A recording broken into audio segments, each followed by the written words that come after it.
of speed. Sound speed. Okay, today is December 14th, 2018. I'm Michael Berenbaum, and I am interviewing Robert Maguire. Okay. Robert, tell us a little, if may I call Sure, you Robert? absolutely. Tell us a little bit about yourself, and then I want you to introduce your father. Okay, good. I'm a real estate developer, and I was present in Israel during 1949 through 51. So I was a witness at the whole Operation Magic Carpet. And what were you doing in Israel between 49 and 51? I was going to school in Paris, boarding school in Paris, and I was in Israel in the summers and holidays, and I worked at the airport as a mechanic's helper at then Lida Airport. Okay. Tell us a little bit, Robert, about your father. Introduce him. Tell me a little bit about his background. His background was. Let's start basic. My father was. My father was No, his name first. My father's name was Robert F. Maguire, Jr. And he was born in Portland, Oregon, on July 11th, 1911. And he was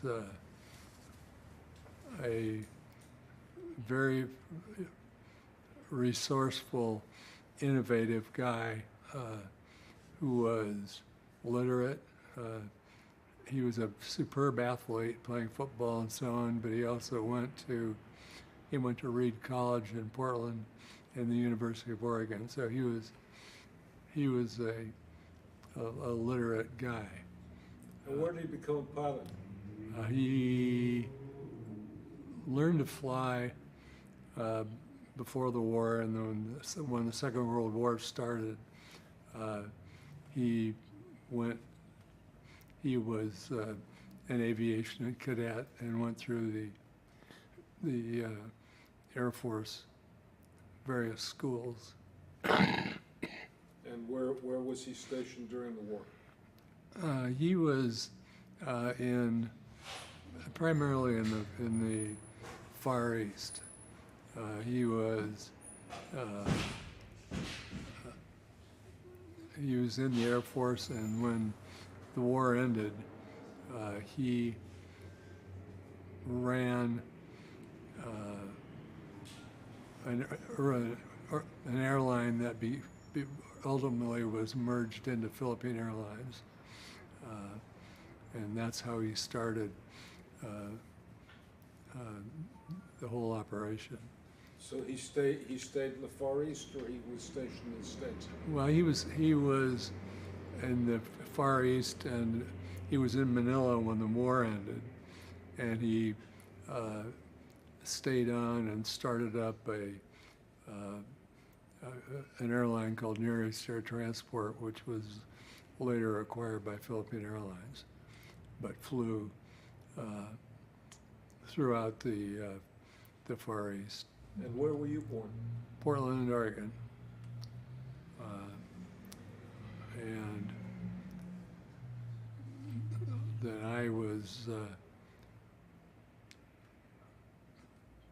are you signaling me? No. Okay. I'm listening. So somebody was in the background. Okay. So you were born in Portland, Oregon, and were you in Manila at this point? Or? Yes. We went to Manila right in the end of 1945, early 1946. Now, did your dad, growing up, have any contacts with Jews, any affiliation with Jews? No, he he was a smart Episcopal boy. How did he get? After Philippine Airlines, how did he get over to Alaska Airlines? Well, Alaska Airlines had a contract operation that he ran. And that, then prior to Operation Magic Carpet, they had flown flights of Jews to Israel and Australia, and before the start of Operation Magic Carpet. Tell us what you know about Operation Magic Carpet and what you know about your dad's role in Magic Carpet. Well, he was, critical. yeah, he was, my dad was a innovative guy. He was, there are lots of, the lore over some of the things that he did was pretty fascinating. He was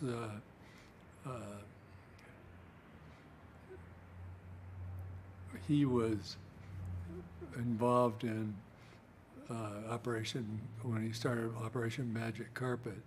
At the same time, what a remarkable coincidence is that my grandfather, Robert F. Maguire Sr., had been appointed a judge at the Nuremberg trials by President Truman. And when my dad was, and that was basically the same period. It was 1948, and that wrapped up in about 1951. So I'm going to ask you both about your dad and your granddad. Right. Because there's I'm a Holocaust scholar by training, so I'm most interested in Nuremberg. Right. But B, this is a family that touched on both the Holocaust and the State of Israel. Yeah, exactly. I mean, it was really it was an incredible coincidence. I think that the Operation Magic Carpet was one that he had incredible experiences, but had a great sense of humor, but also he was very innovative and versatile. And one of the examples which was telling was before Operation Magic Carpet, they had started some of the early flights from Tehran and Aden to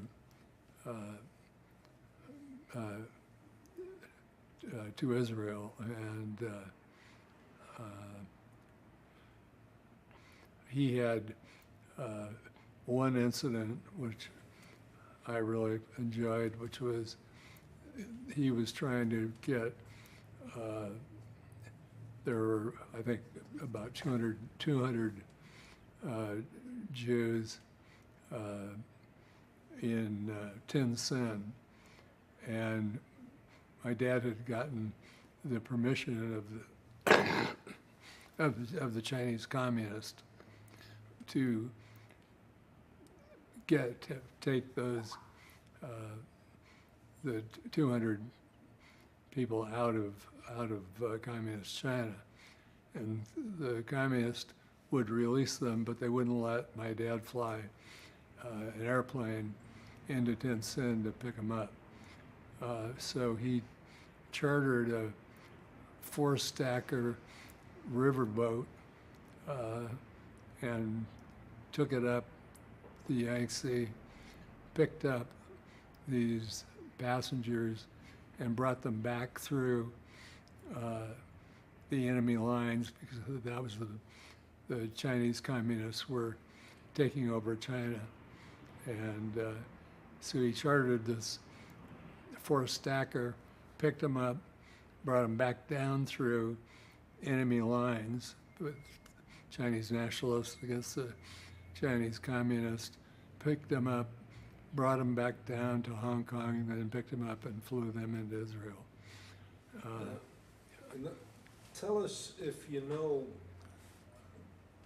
we think of Hong Kong to Israel today as one flight. But Yeah. Hong Kong to Israel must have been many flights at that point. Oh, yeah, I mean, it was, these were long,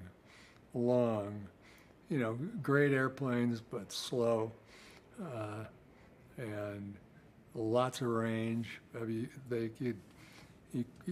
the flights were like 14, 15 hours, 12 hours. This was pioneering it's really pioneering transoceanic flying. And the airplanes had a full crew, including a navigator, and the navigator would stand on a stool in the cockpit and shoot celestial shots and navigated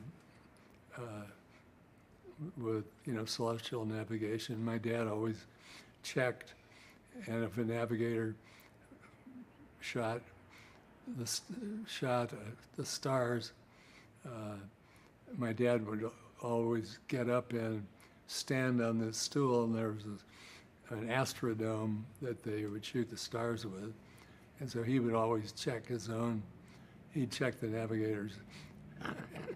He didn't leave it to chance. So he followed the old adage of trust but verify. Absolutely. Absolutely. What planes did they use? They used DC-4s, which was a workhorse 4-engine. It was the first transoceanic airplane, 4-engine airplane that was a C-54 during the war, and then DC-4 after the war. And they were great airplanes, very reliable, and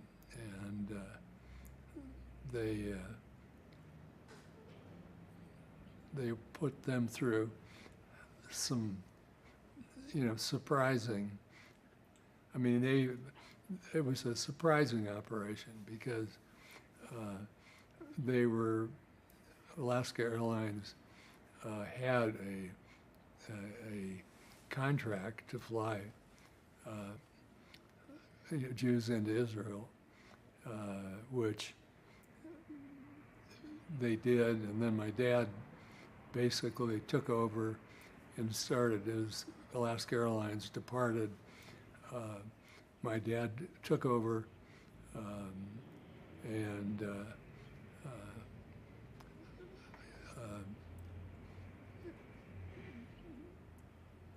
started the Magic Carpet operation. Now, for some of this time, Israel was at war.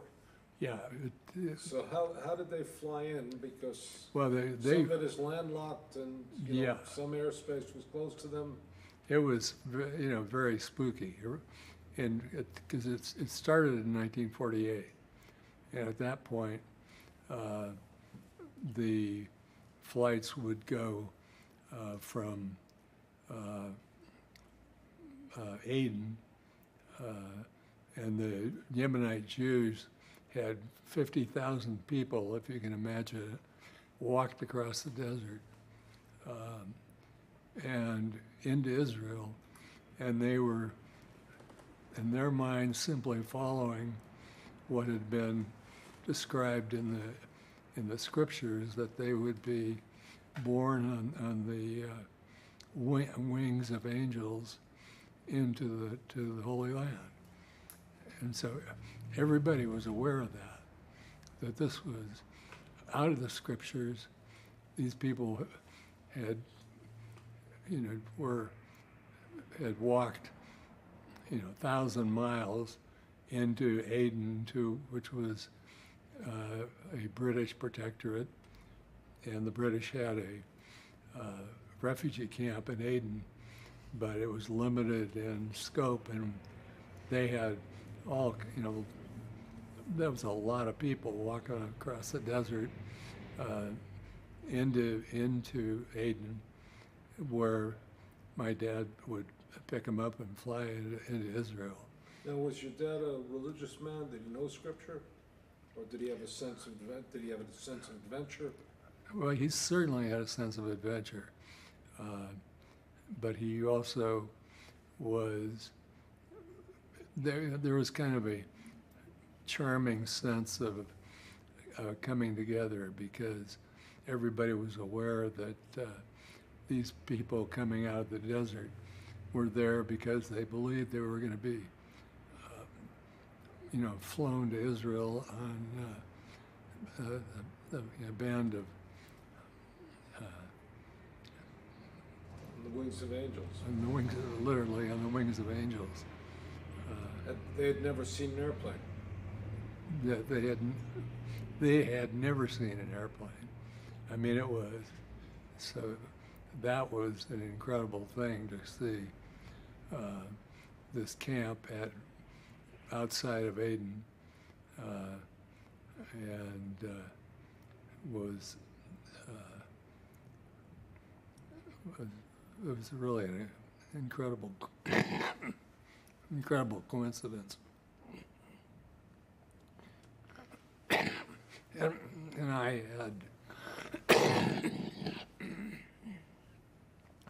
I was going to boarding school in Paris, but I had an unenviable job of working on the airline, and one of the worst jobs I had was the Yemenites were not used to airplanes, toilets, and so they would pee on the floors and stuff like that. And my job was to take a bucket of boric acid in a hose, and the mechanics had boost me into the baggage compartment, and it was probably 100 degrees, and my job was to wash down the baggage compartment because their peeing was pretty hard on the control cables, and so they had to be continually washed out. That was my job. And so I would stagger out of the baggage compartment after 15 minutes, practically on my hands and knees. And I earned my money that summer. So we wouldn't want to call you a spoiled prep school kid. I was not. I had a hell of a lot of fun though. Now, do you remember seeing these people come off the airplane? Oh yeah. Tell us about it. Well, they would be. It was always an incredibly emotional scene with these people coming off the airplane, knowing that they had arrived. If you can answer it again, because we have these terrible sounds. Oh, okay. Yeah. But It was about the emotion. It was always emotional. oh yeah, it was, and particularly with the passengers coming off the airplanes, getting down, kissing the runway, and it affected everybody. Tell me a couple of stories about what your father used to tell you about this operation, about his experience and some of the adventure of flying into Israel at that point. Oh yeah, I mean it was a wild time. I was there right after the Israeli war was over in 1949, but he was there in 1948 to about 1951. But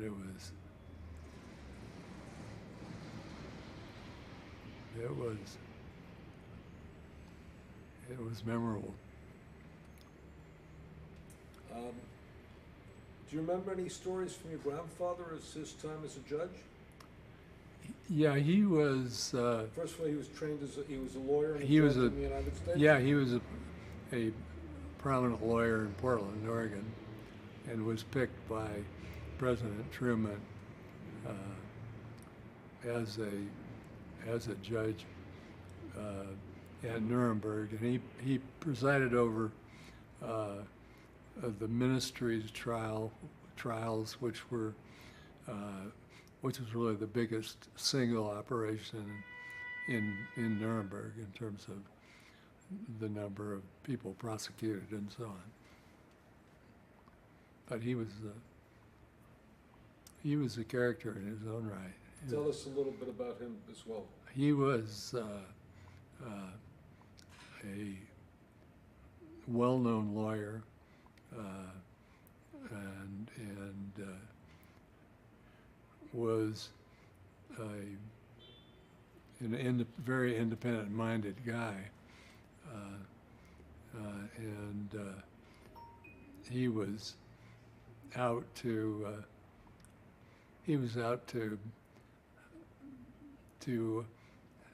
offer. He was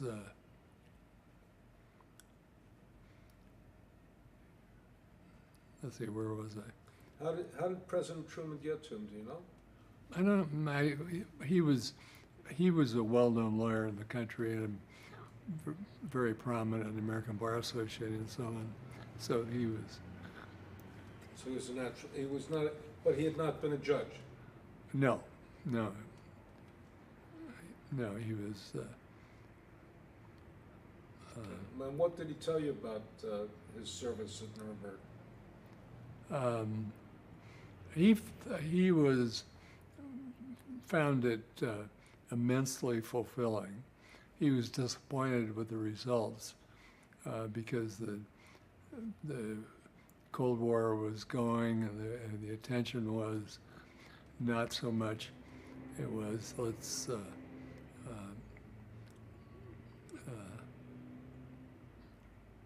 It was moving. Everybody's working. Everybody was kind of working on past World War II into the new Cold War. But he found it a moving experience. Oh, absolutely. I think everybody did. Everybody did because it was so numbing. It was like here we have 50,000 Yemenite Jews walking across the desert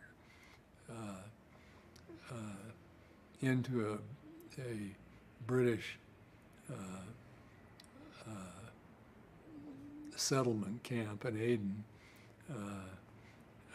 and it was there were very limited facilities, and the British facility was really limited, and my dad and his crews had to move a lot of people out fast because they were in really poor health. They'd walked hundreds of miles across the desert into the British camp, but these guys were working, flying probably 3 times as many hours as an airline pilot normally would, just because they had to get them out of there. Now, if I remember correctly, they also had a problem getting gas in Israel for a period of time. They had to fly to Cyprus to get gas. Oh yeah, they had to go. Yeah, at the start, they had to get fuel basically in Asmara, Eritrea, on the side of the Red Sea, and so they would tanker airplanes to go into Asmara and get refueled, then into Aden and back up to Israel. But yeah, very, very difficult flying. It was, and it was incredibly professionally done. They had no accidents. They were flying extremely risky trips. They had no accidents of any kind. Nobody got killed. It was just an astounding success. And they were also in trouble, if I remember correctly, because they had to make this flight. If the flight was deterred, they couldn't go to neighboring countries? Or No, anything like that? no, there was no Plan B? There was no plan B. You either got it and were able to immigrate into Israel, or that was it. There was no option. And how did your dad later in life look back at this period of time? I think I think it was really the kind of epochal period of his life in his mind that he made the contribution. And what did he do later on? He when he got back, he ran pension funds, investing in real estate. But he never gave up his love of flying? No, God, no, he loved flying. Did he continue to fly later in life? He did. He had. Excuse me. Come for a second, just maybe getting some water. You want me to bring me your water? Sure. Good sound. Huh? Good sound. Yeah, that's all. I just want to give me few water. Michael? Nice to meet you. How many machines? Yeah. Okay. How many machines? How many big word that rented in Israel? Yeah. You know, etc. Okay. Thanks. Me, you can You get can put scotch it- too. You can leave it next to you, so if you need to. Use this tape. Do you want to use this? Do you? No. No.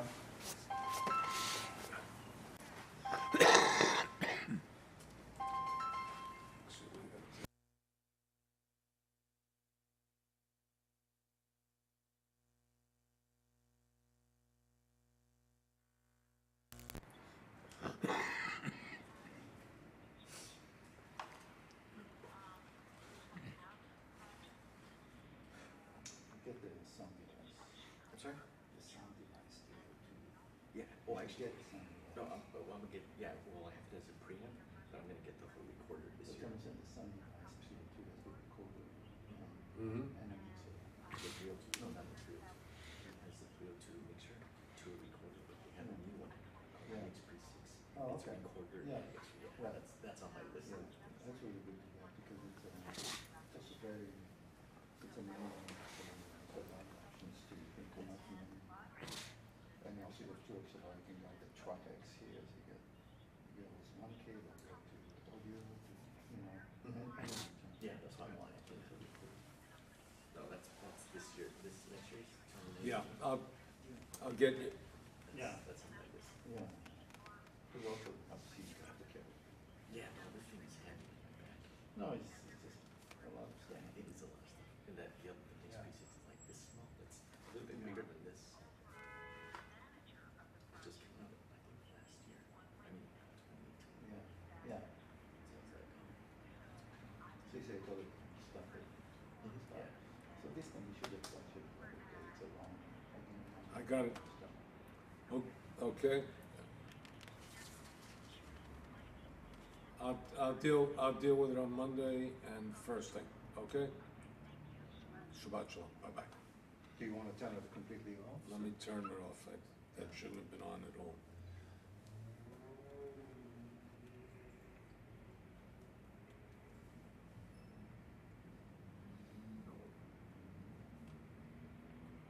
They're hard to turn off, Michael.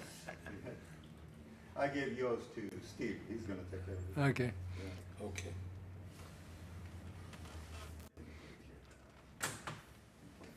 So your dad loved to fly and continued to fly. Yeah, he had I'm actually Okay. enrolling it, okay? Sounds sweet. he had a red Stinson that he flew, which had, and he was a meticulous navigator and pilot, and flew. Okay. Okay. And he had some great adventures. He flew that Stinson all over. And on one occasion with my mother, he was caught out over the desert and with very limited instruments in this airplane, and basically climbed to about 15,000 feet to try to get over the weather. Was not able to, and he basically made an instrument let down from 15,000 square feet by spiraling down through the weather, and broke out near Bakersfield in the freeway and landed on the highway. And the CHP guys helped him move the airplane off the highway until they could, and then they finally went back and got it, but flew it out of there off this mud field, which was a real, not many pilots could have pulled that off. And your mother had complete confidence in him? Yep, absolutely. Tell me, how many missions did they fly to bring the? First of all, how many people could the DC-4 hold? Normally, it was about, when it was in airline use here, about 60 passengers. And how many did it fly from Yemen, from Aden? 130 to 150 passengers, much, and they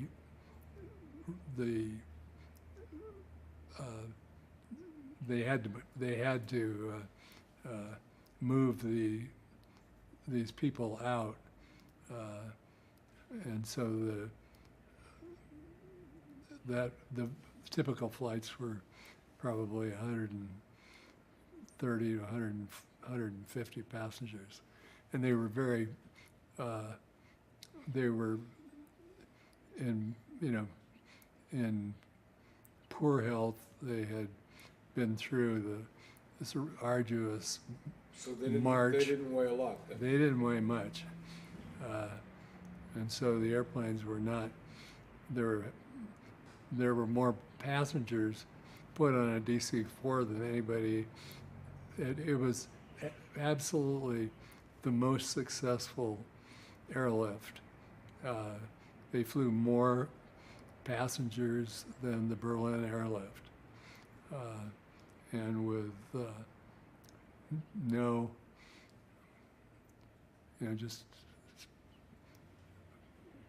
total, no incidents that. And how many missions did they fly? Well, they flew. The Operation Magic Carpet was about 400, but then they were also flying refugees out of Iraq and Iran, out of Tehran. So those were in addition to the 400 flights roughly of Operation Magic Carpet. And what was the financial arrangement? Israel chartered these airlines? Yes. Yeah. Alaska Airlines originally had the contract, and then when my dad took it over, it was his operation. So your dad was a combination of pilot, logistics man, navigator, and could run an airline. Yeah. Anything he couldn't do? I didn't think so. Yeah. No, he was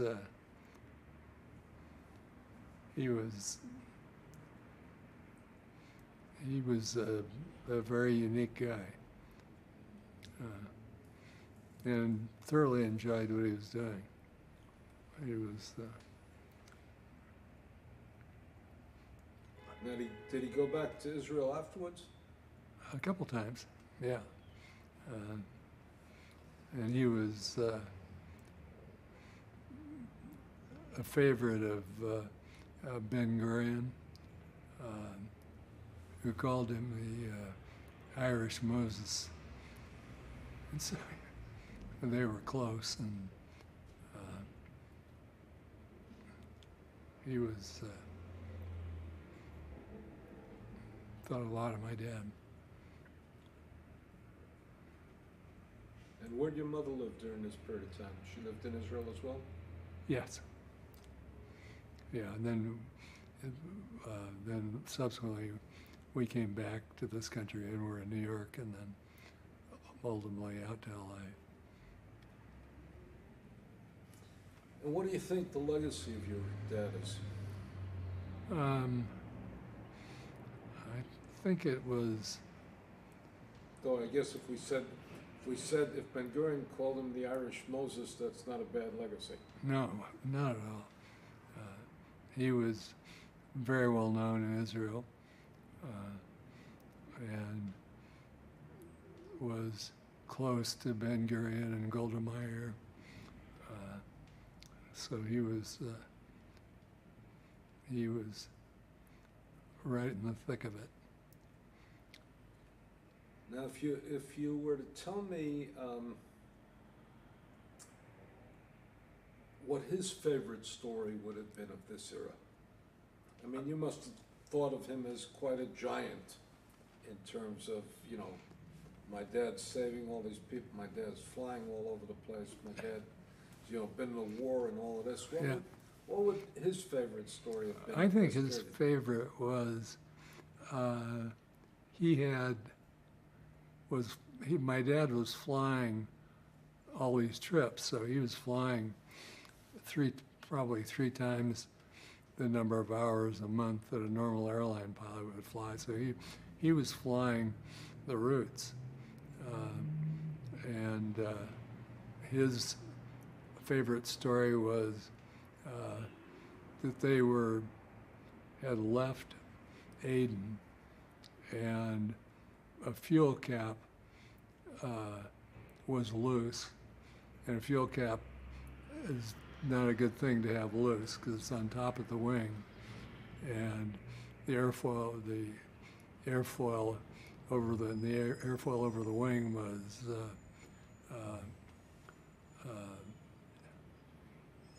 with a fuel cap.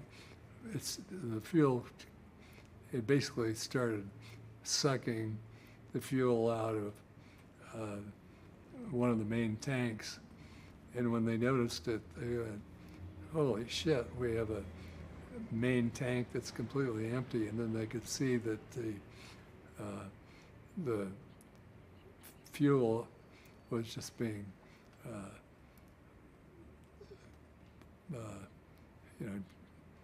just venting overboard, and so they had to land in Port Sudan, which was during the Israeli war, and Port Sudan's in Egypt, and so my dad was saying, "Jesus, I got a load of Jews on board. I got to go land in Egypt. This is going to be pretty fucking hairy." And so they had to get fuel, so they were allowed to land, and they taxied in, stopped, said, "I got to get fuel." And so my dad said, I had to make it up, and I said, "You need to get doctors and nurses out here. We have smallpox on board this airplane." And they said, "Nobody gets off this airplane." You know? And so they fueled up. He said he signed a Shell credit card for the fuel on a long stick out of the cockpit window, cranked it up, and flew out of there. And he said, "Man, this was not looking good." Now they paid, in those days, they had credit cards, pilots had credit cards? Yeah. For fuel? Yeah. Got a fuel card, yeah. And it was internationally recognized? Yeah, sure, yeah. Yeah. That must have been the pioneer of the credit card. It was. Because I was thinking he had, was carrying lots of cash in his pocket. Well, they had to carry a lot of cash too, for various expenses. So it was really like a tramp steamer operation where the captain did everything. What do you need done? Okay, we'll accomplish it. But he was. He really worked. He loved working with the British because they were basically mean bastards in some ways, but they also ran a good camp that had limited capacity, so they had to, that was the pressure to keep flying out of there. But I think he thought that was one of the best coups that he pulled off, was how to get in and out of Egypt without being thrown in jail. And at that point, they were basically a couple of British airplanes were seized, and the crews were really beat up by the Arabs. So it was hairy going. Okay, Yuval, you want to ask any other questions? I'm cutting the camera for a second. DC-3 was... That was the workhorse twin-engine airplane during the Second World War. Yeah, because I flew on one of those years ago in the Virgin Islands. Yeah, yeah. I mean, they were using that. They were using that in the 80s. Oh, absolutely. Well, in Cabo, I used to fly into Cabo in a DC-3 and land on a runway that basically went straight uphill till you ran out of room. And to take off from Cabo, you go make a roaring turn onto the runway and go hurtling down toward the ocean and pull the gear up and pull the gear up because you were right over the land. Exactly. Yeah. Exactly. And I remember the old days when you used the entire runway because that was it. Absolutely. Absolutely. And you couldn't run. If you didn't take off, you ran out of room and you were done. Yeah, my dad had all those kinds of incidents where they'd be way overloaded, and really had to work to get the airplane into the sky, and it was pretty hairy flying. Tell me, do you know anything more about Ben-Gurion, about your dad's relationship with Ben-Gurion? Did you ever meet Ben-Gurion? I met Golda Meir. Yeah. Yeah. Under what circumstances? I think we were touring an Israeli Air Force base,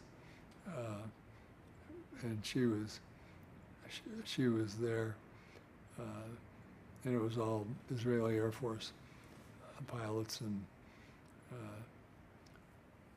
mechanics and so on. And why didn't they use Israeli pilots? There weren't very many. There were most of the pilots. They were all either U.S. Air Force or U.S. Navy trained pilots. A lot of the captains that worked for my dad were some were Israelis, but very few. But most of those captains were Jewish. And how many people do you think your dad arranged for the flying of all 50,000 of the Ammonite? Yeah, and then another 20,000 odd from Iran, and about another 10 or something from Iraq. So he really was involved in saving 70,000 lives. Oh yeah, yeah. Which at that point was almost 10% of the Israeli population. Yeah, I mean, Israel was a small place. It was a small place. I mean, we knew everybody. We lived outside of Tel Aviv, but we were really in the forefront of. There weren't many Americans. Did your dad speak any Hebrew? A little bit. A little bit. He was. And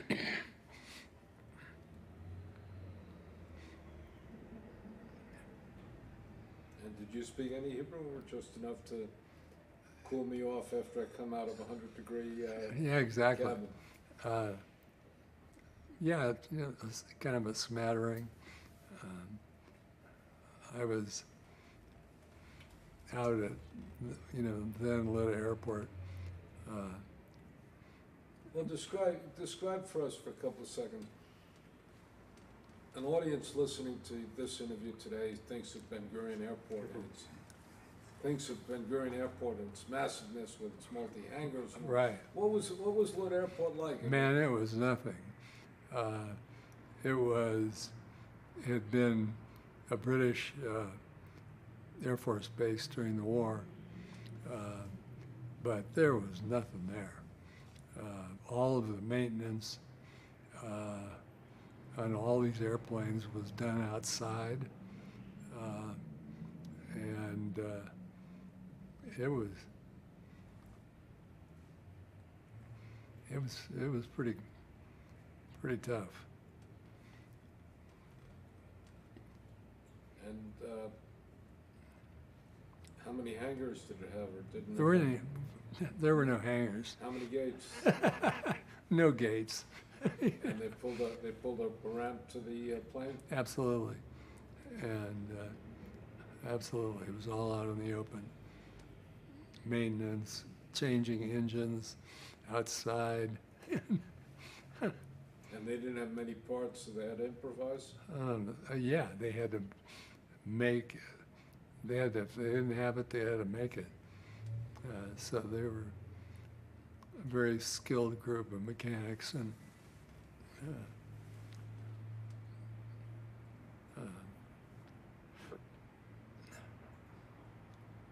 What was Israel like at this point? it was fun. I mean, I liked it because I loved working. I was the mechanic's helper, supposedly, and I was not spared the worst possible jobs. But I really liked it, and but it was, man, Lita Airport was, everything was outside. So you could have 20 DC-4s lined up and flying. They were flying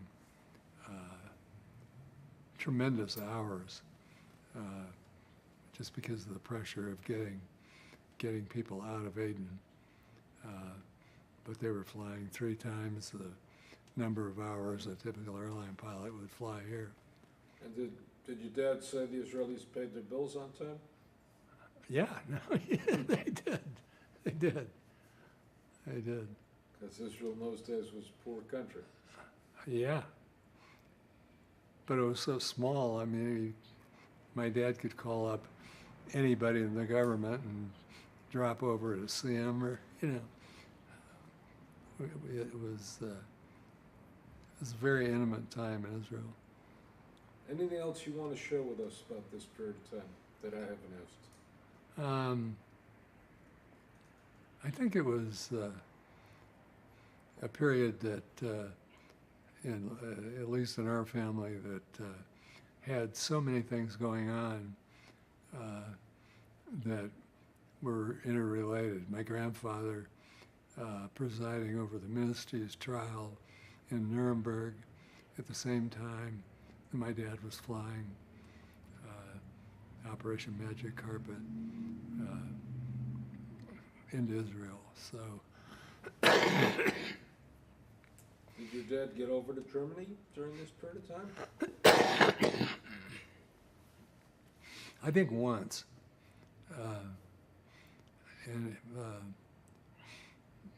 I think once or twice he went to Nuremberg while my grandfather was. And how about you? Did you go to Nuremberg? Yeah. Tell us about that.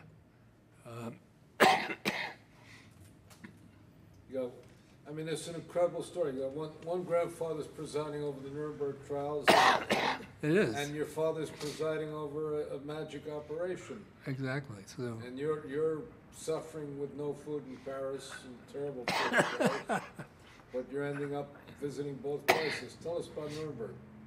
Life must have been terribly dull. Well, it was dull, and Nuremberg was pretty wrecked too. So it was not a vacation spot. It was. And your grandfather must have also, hearing all this testimony, must have been quite depressing. Yeah. Right. Let's take a break and have another glass of water. I'm gonna cut. Sounds good.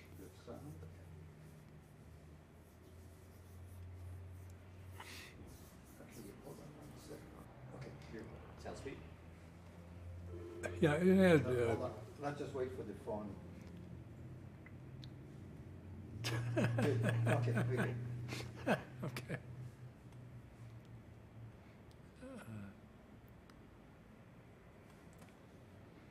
No, Rolling?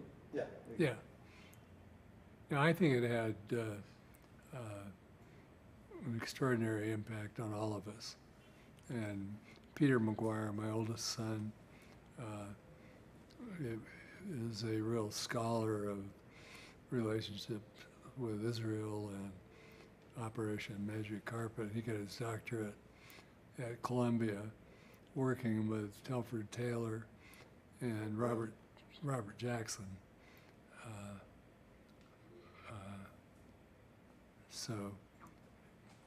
Let's just add for somebody, Telford Taylor was, Robert Jackson was the former the Supreme Court justice who took a leave of absence to be the lead prosecutor at Nuremberg, and Telford Taylor was his number 2 man and ultimately his successor. Exactly. And very good friends, very close to my grandfather. So